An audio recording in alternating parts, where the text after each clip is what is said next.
വീണ്ടും ഒരു മോഷണ വാർത്തയിലേക്കാണ് ക്രൈം സീൻ പോകുന്നത്. അതും പട്ടാപ്പകൽ നടന്ന ഒരു മോഷണത്തിലേക്ക്. മോഷണം നടന്നത് തിരുവനന്തപുരം വർക്കലയിലാണ്.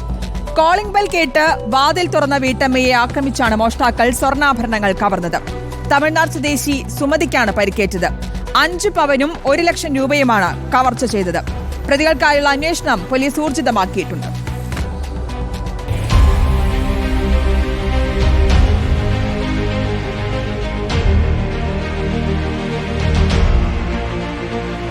വർക്കല ടെലിഫോൺ എക്സ്ചേഞ്ചിന് സമീപം ഇന്ന് വൈകുന്നേരം 3 മണിക്കാണ് സംഭവം. വീട്ടിൽ കോളിംഗ് ബെൽ ശബ്ദം കേട്ട് വാതിൽ തുറന്നതാണ് സുമതി. മുഖംമൂടിധാരികളായ 2 അംഗ സംഘം സുമതിയെ ആക്രമിച്ച ശേഷം സ്വർണ്ണാഭരണങ്ങൾ കവർച്ച ചെയ്യുകയായിരുന്നു.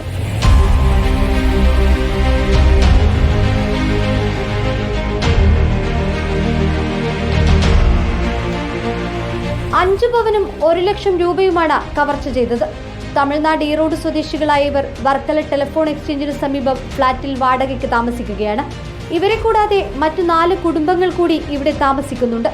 സുമതിയുടെ മകൻ ശ്രീനിവാസൻ വീട്ടിലെത്തിയപ്പോൾ തറയിൽ പരിക്കേറ്റ് കിടക്കുന്ന സുമതിയെ കാണുകയും വിവരം പോലീസിനെ അറിയിക്കുകയുമായിരുന്നു. തലയിലും നെറ്റിയിലും പരിക്കേറ്റ ഇവരെ വർക്കലയിലെ സ്വകാര്യ ആശുപത്രിയിൽ പ്രവേശിപ്പിച്ചു. വർക്കല SHOയുടെ നേതൃത്വത്തിലുള്ള പോലീസ് സംഘം സ്ഥലത്തെത്തി പരിശോധന നടത്തി.